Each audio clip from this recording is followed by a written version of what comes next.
Bringing people and communities together on seclosounds.org. Your listening station.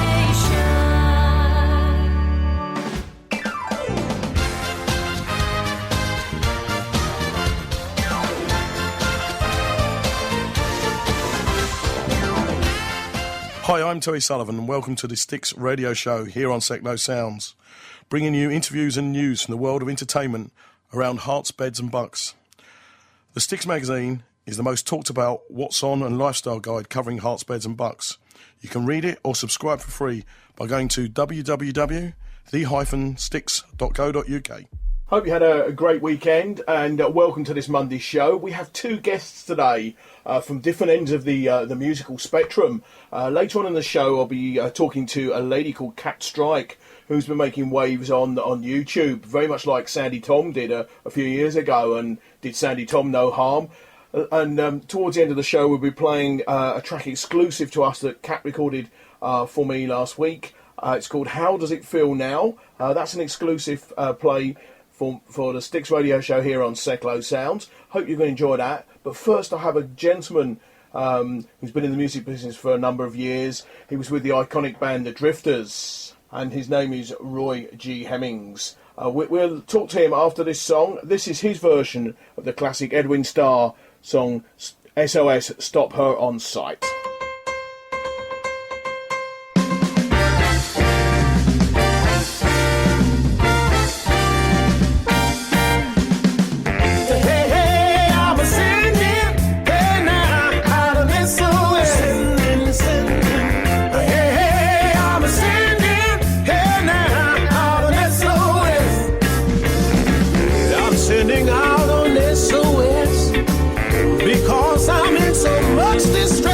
See my baby, if anybody see my baby, stop on sight. Hey, hey, I'm sending, hey now, out of this old hey, hey, I'm sending, hey now, out of this old I'm gonna tell the FBI, I'd even get myself a secret spy if anybody see my baby.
My guest today on the show is legendary Motown singer and ex-drifter, Roy G Hemmings. How you doing, Roy?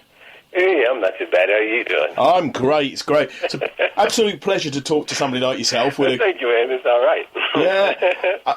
Yeah. How did you sort of get into music? Oh, I get asked that quite a lot, with great difficulties.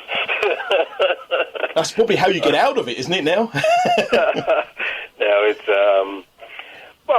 it's what I've always wanted to do, to be quite honest, from the very start. I just wanted to do that, and of course, with a lot of the guys around, we had a lot of musicians, a lot of singers, and everybody was trying to kind of just outdo one another, and you just kind of get a reputation now from the guy up the street can sing, and there's a band down the road that needs a singer, that kind of stuff. But the real deal happened when someone actually asked me to join a band, and we started touring with that band, So, and in the 70s, I wrote a couple of things for a band called the JALN Band, and we produced a lot of stuff over in Europe. So, yeah. Yeah, because you had a hit with them, didn't you? Roundabout way, there's no exactly. Like a lot of guys would come and say, I did a lot of singing in the churches, and my dad was a preacher and all that. No, I'm not from that era. You didn't? No. Because That's not my thing. I just jumped into it because it's what I wanted to do. Yeah. You always wanted to do it even when you were at school, did you? Oh, yeah. Yeah, it's great. Because you were with a band called JALN Band. Yeah, just Another Lonely Night. That's what it was supposed to be. Is that what it was? Because you were produced by Pete Waterman, weren't you? Pete Waterman. I worked with Pete Waterman for some time, yeah. I bet that was fun, because that must have been that's sort of his early days in 1976. It was his early days, yeah. He didn't know, sort of. Matter of fact, I can go back and say he learned a lot from us, to be quite honest, because it was the early stage, yeah. And that's without prejudice by saying it that way around. Yeah. I mean, seeing what he's done now, he's sort of legendary, isn't he, with him and Strike yeah, and as a matter of fact, Waterman. when he did that first thing with Kylie and Jason, I was one of the first guys to ring him up and say congratulations, because he was a hard worker. He does work hard, and he did try, and we were all in the game trying at the time, so... Well, you achieve nothing by sort of doing nothing, do you? So, yeah. We were all trying to. At the end of the time, good luck to him, and I was happy for him to do that. So, yeah, So you left the JLN band. I'll get my teeth organised this morning. Then did you go straight to the Drifters? No, I bummed around in Europe a little bit and did some solo stuff, and it was, as a matter of fact, it was one of the solo stuff that I actually were doing when Faye Treadwell was live. Actually came and saw me and said, I got to have you in the band because you remind me of Benny King and this and that. So we went all the way back, and of course the late days I met up with Benny King, and he was really nice, one of the nicest guys. Yeah. I've had the pleasure of meeting Benny actually myself. Nice.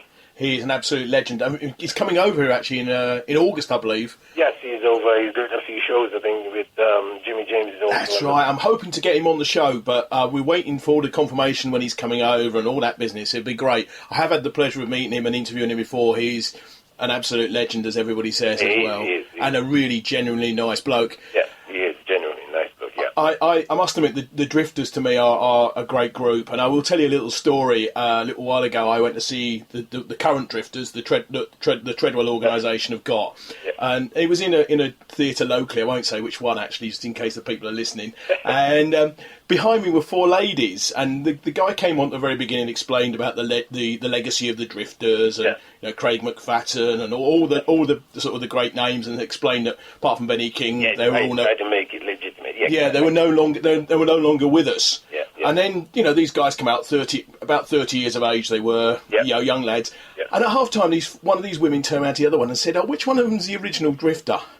And I thought, they're only 30 years of age, darling. You know what? That is exactly why the Drifters survived. Yeah. Or carry on in all kind of different disguises. Because at the end of the day, to be quite honest, I don't know what it will take for people to realize that what they're seeing is just a sound alike. It's a tribute. It's a tribute, because for someone who has to come on and explain this and explain that to make it, to give it any credibility, just goes to show, well, you're not actually seeing the drift. No. And for someone to be 30 years old and be in the Drifters, or probably be the oldest member in the Drifters, then you do realize that there's no way in this world that you're getting a Drifter. I think the Drifters celebrated 50 years last year. Is that right? I think Drifter hasn't recorded a song for more than 30 years. Yeah. 30 years ago was the last time any Drifter songs was actually active in the charts or anything like that. So I don't know what it takes for people to lie. It does tickle me a little bit. So you were invited to join the Drifters? Yes, I was invited to join Drifters by Mrs. Treadwell. Yeah. Yeah, and that must have been either. Did she? So she came and saw you perform, did she, or did you audition? I was in Jersey performing, and she thought, you got to come and join. As a matter of fact, at the time, I didn't really want to, because I had a lot of things going on for myself right then. But no, it was all good for a while, And so that must have been an interesting conversation. Would you like to come and join the Drifters? That must have taken you about sort of 2 seconds to say yes. It was an interesting conversation. You're right, but at the same time, it was an opportunity to do some different stuff to what I used to do. So, Okay. You spent 10 years with the Drifters. now it's 15. 15 years with the At least Drifters. 15 years, and then My maths is when terrible. When he died, and Mrs. Treadwell kind of went back to the States and Yeah. asked me. As a matter of fact, she asked me to put the Drifters back together, or put a Drifters back together, because she really wanted to come and do some unfinished business, and I was quite happy to do that. So I flew out to LA, and we discussed the thing, and took some business people out there to talk with her about which way to go about it. And my opinion was pretty much, if you want to take it back out there, you got to get the people that matter. And we started doing a documentary, started going back in the studio, started doing some songs for the album, and then that whole thing come back in again, where there was like a lot of business people coming around and not many music going on, and then before you know it, we just went right back into the same old. Typical And I just said, accountants. look, this is not for me, because at the end of the day, I don't really want to just be traipsing around doing what we're doing. If we can't do it on the level that the Drifters require. Don't forget, the Drifters in the Rock and Roll Hall of Fame. Oh, amazing. So the thing about it, I didn't really want to just go around doing little bits and pieces. Yeah, we wanted to shoot that recording sort of approach. I think that was the best thing to do a proper documentary of the Drifters, and then follow it up with a record. There's a lot of other artists have actually done Drifter songs. Even the other day, Michael Bublé did Save the Last Dance. That's right. Everybody does a Drifter song. Go into any era from... Well, what's his name? Bruce Willis did Under the Boardwalk and a few other He had versions. a massive hit with that too. He did as well. So But there's a lot of songs that... okay, we'll take a break there and we'll play a Roy G Hemmings version of the Four Tops 1966 classic Reach Out. I'll Be There.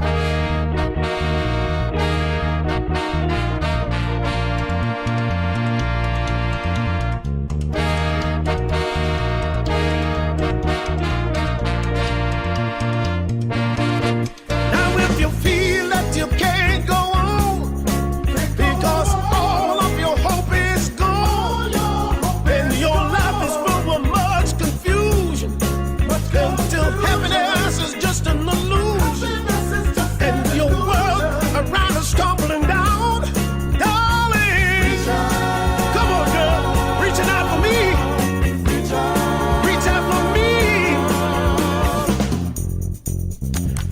I'll be there with the love that will shelter you. I'll be there with the love to see you through.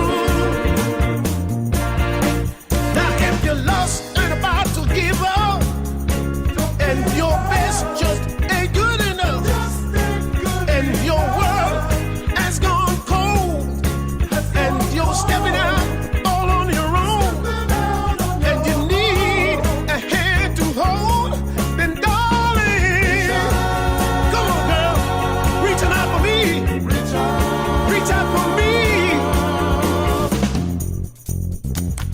I'll be there with the love that will comfort you, and I'll be there to cherish and care for you. I'll be there with the love that will comfort you. I'll be there to always see you through. I can tell the way you hang your head, you're alone now, and you're afraid, and to the tears you look around, but there's no peace of mind to be found.